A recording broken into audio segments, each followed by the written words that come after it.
Apa yang kita lakukan di dunia ini ada akibatnya di akhirat.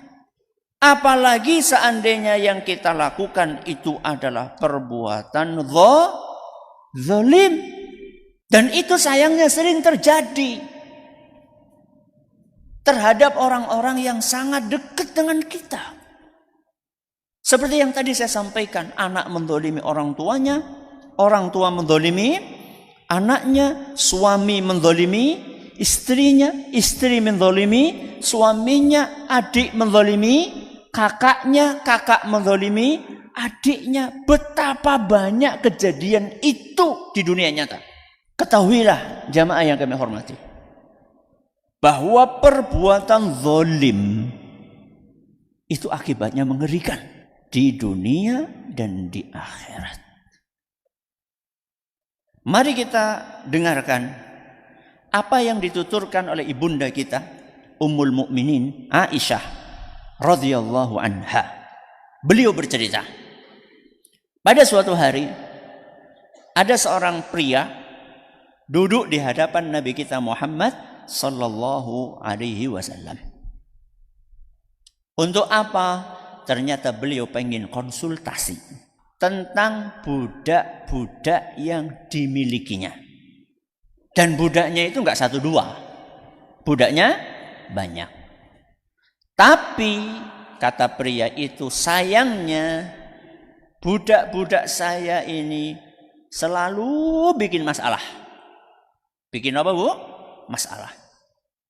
Sering bohong, ya, ngomong nggak sesuai dengan realita, sering berkhianat, ya, ngambil barang milik majikannya. Kemudian juga sering nggak patuh.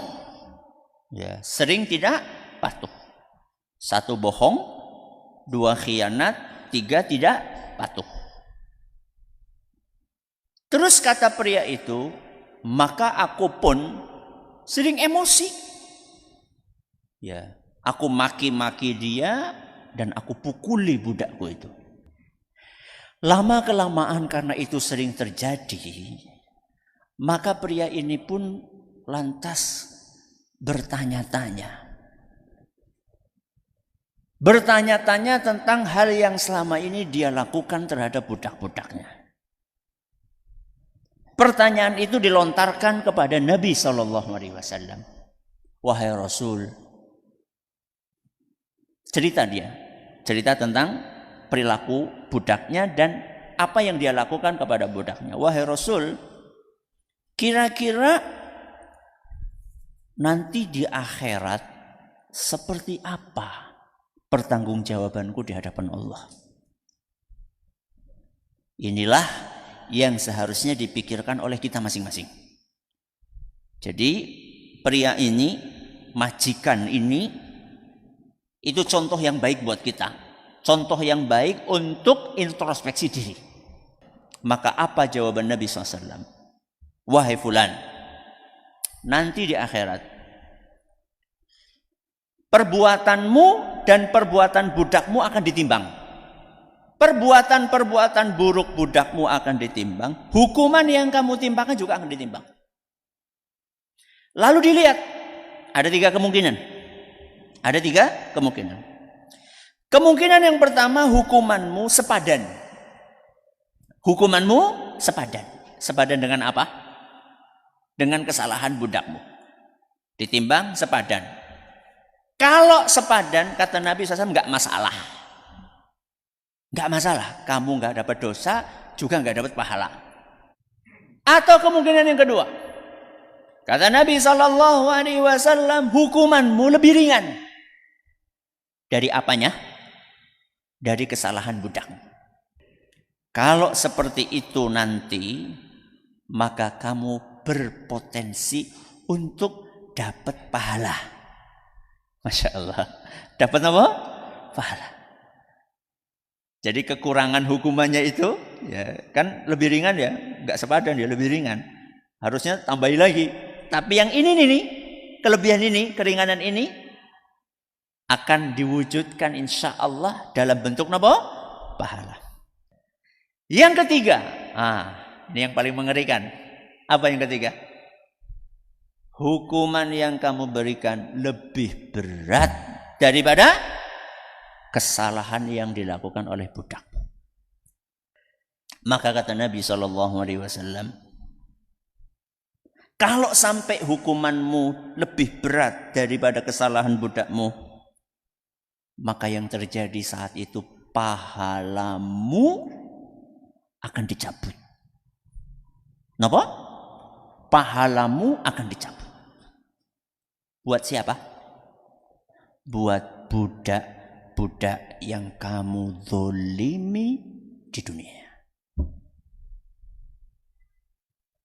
Begitu mendengar apa yang disampaikan oleh Nabi SAW tadi, maka si majikan ini nangis. Gerung-gerung. Bukan hanya nangis. Nangis dengan suara yang keras.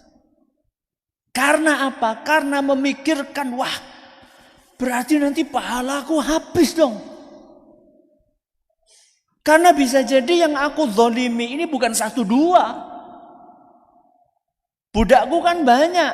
Kadang-kadang aku emosi. Gak bisa ngukur hukuman yang aku berikan kepada budakku. Akhirnya melebihi kadar kesalahan budakku. Dan nanti di hari kiamat akan ditebus dengan dicabutnya pahala yang capek-capek saya kumpulkan ketika di dunia. Pahala sholat, pahala apa malih? Puasa, pahala zakat, banyak pahala yang susah payah aku kumpulkan. Diambili, dicabuti, kemudian dibagikan kepada budak-budak yang pernah kuzalimi. Nangis. Maka Nabi SAW pun bersabda. Sini, kata Nabi SAW. Apa kamu gak pernah dengar firman Allah Azza wa Jalla? Apa kamu gak pernah baca ayat Al-Quran yang bunyinya wa nadha'ul mawazinal qista liyaumil qiyamah? Pada hari kiamat nanti kami akan menimbang perbuatan kalian dengan adil. Kami niku sinten? Bu, kami niku sinten? Allah. Pada hari kiamat nanti Allah akan menimbang perbuatan kalian seadil-adilnya. Fala tuzlamu nafsun syai'a. Tidak akan ada orang yang dizolimi sedikit pun. Wa in kana mithqala habbatin min khardalin ataina biha. Perbuatan baik atau perbuatan buruk walaupun hanya sebesar biji sawi, saking napa ne? Saking kecilnya, itu akan didatangkan oleh Allah Subhanahu wa taala dan diberi balasannya. Perbuatan baik sekecil apapun akan dibalas. Perbuatan buruk sekecil apapun akan dibalas. Lalu Allah tutup firman-Nya, wa kafa bina hasibin. Cukup kami yang akan menghitung perbuatan kalian. Kami niku sinten Bu? Allah Subhanahu wa taala. Al-Quran surat Al-Anbiya ayat 47. Begitu mendengar ayat tadi, maka si majikan tersebut berkata, wahai Rasul, kalau memang seperti itu yang akan kualami nanti di akhirat, menurut aku solusi terbaiknya adalah kami harus pisah. Kami niku sinten berarti?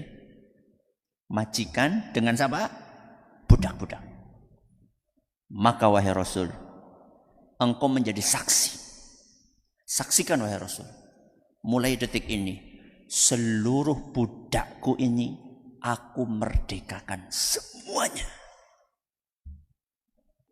Aku gak pengen dapat beban yang berat nanti di hari kiamat. Hadis riwayat Tirmidzi dan sanadnya dinyatakan sahih oleh Al-Albani.